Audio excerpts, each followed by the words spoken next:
31st of July, 18th Sunday in Ordinary. Sermon on Colossians chapter 3 verses 1 to 11 and Luke chapter 12 verses 13 to 21.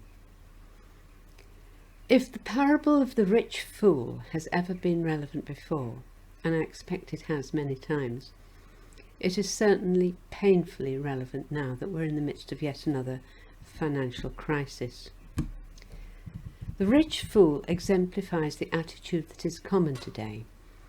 He believed his future was secure because he had plenty of good things laid up for many years. In his case, it did him no good at all, because that very night he died. His riches were of no use to him any longer.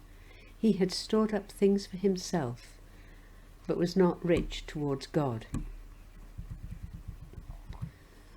Most of us have followed his example, though, to some extent.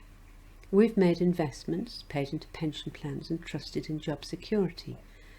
We may even then have felt that all we had to do was to take life easy, to eat, drink and be merry. However, this is not a sermon to make us feel guilty or to wallow in self-pity and despair. This is the gospel, the good news that we're handling. So what advice, hope and comfort is there in these scriptures? Let's examine carefully the parable that we've just read. It all started because a man asked Jesus, "Tell my brother to divide the inheritance with me." No doubt the man had a legal right to a share of the inheritance and believed that Jesus' authority would impress his brother.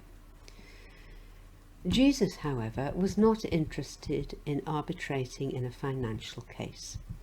He warned the man and us to watch out, be on your guard against all kinds of greed, because a man's life does not consist in the abundance of his possessions. I wish those words could be written over every shop doorway, on the cover of every glossy magazine. I wish they were plastered all over the internet, on every advertisement for shoes, cars, mobile phones, wristwatches, exotic holidays, properties, clothes, and on all the celebrity news about what some stupid woman is wearing now. In 2001, the then Roman Catholic Archbishop, Cardinal Cormac Murphy O'Connor, made a speech in which he described Christianity as almost vanquished. He said that in our society we have the attitude that what I have is what I am. Our possessions define us as individuals. They proclaim our status. They declare our worth. That attitude flies in the face of Jesus' warning to beware of greed. In the popular estimation, a person's life does consist in the abundance of his possessions. According to what grabs our attention in newspapers and magazines, a home is not a home anymore. It's a multi-million-pound mansion or a luxury penthouse.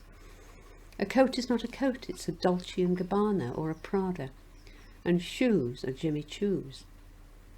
They declare status and newsworthiness. I've caught the bug too. I don't wear Wellingtons. I wear Hunters, green ones.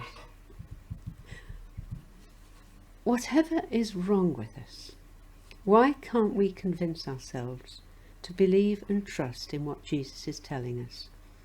Why have we caused ourselves heartache in this uncertain world by giving so much glory to wealth and glamour? Why do we admire individuals for the clothes they wear, the cars they drive and the houses they live in? We should remember Jesus' words in Luke chapter 15 verse 16, where he says, "What is highly valued among men is detestable to God." That should give us pause for thought if we're tempted to drool over pages of Hello magazine. God detests all that. Not the individuals, of course, but what they stand for: wealth, glamour and acquisitiveness. It's all a waste of time. Why is our security founded not on Jesus, but on money? Do you remember the advertisement when we were young? I think it was for life assurance policies, and it showed a man and his family wrapped round with a little castle.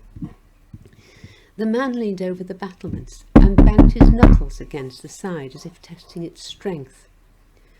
That advertisement was encouraging us to put our trust in money. Money, however, has proved not to be a stronghold for our faith. The stock market alone proves that. And when we think about it, money doesn't really exist. It's just numbers on a bank balance.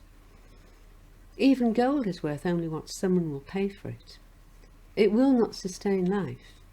You can't eat it, drink it, burn it to keep warm, use it to clothe yourself, or build a shelter. Its value is only in our minds. Let's turn to our reading from Colossians now.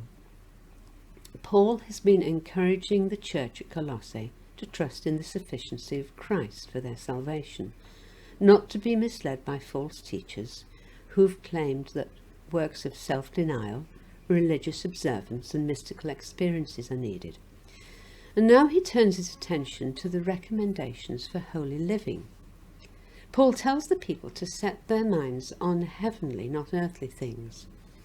That is good advice, ensuring that Christians keep their faith to the fore, rather than dwelling on cares and passions of this world. He warns against immorality, impurity, lust, evil desires and greed, which is idolatry. That last is a startling statement. Have we ever considered that greed could lead to idolatry? And yet when we think about it, it's true. When we want something so much that it overshadows all else, we attribute high value to whatever it is we crave. We might even make serious sacrifices to obtain it. When my daughter was at school, she had a friend whose parents were renovating a beautiful old farmhouse. As is often the case, the work cost more than the estimate, but they battled on and presently they had a lovely home to move into. But that was not enough. Their old car now looked shabby standing on the drive, so the girl's father bought a brand new Mercedes to grace the front of the house. That is when financial problems really began. They got into debt. The father had to work harder and longer, so he had less time to enjoy his home, his car and his family. The mother took a stressful job to earn extra money, and life was suddenly not as good as it had been. My daughter was so negatively impressed by what had happened that she developed a lifelong determination not to get into debt. She'd seen what a curse it could be. I sometimes hear items on the radio about people who've developed an addiction to gambling. It takes such a hold on them that they are in bondage. Some even take their own lives. Paul clearly wanted to spare the congregation at Colossae from such heartache and burdens that could ultimately alienate them from God. And so he reminded them to put on the new self, setting aside past habits and attitudes of anger, malice, slander and lies. Our reading ends there, but it's a pity not to read on to consider not just the negatives, the things we must not do, but the positives that Paul lists and that cancel out wrongdoing. Compassion, kindness, humility, gentleness, patience, forgiveness and love. It might sound simplistic, but if we allow the Holy Spirit to work in our lives, he will sanctify us, developing in us just those qualities. If we feel compassion, if we exhibit kindness and humility, if we show gentleness, patience and forgiveness to others, and if we are ruled by love, we will not covet or lie or cheat, but will be open-handed to those less fortunate. And then our desire for wealth and possessions will fade, and our security will not be in what we have, but in the God whom we serve.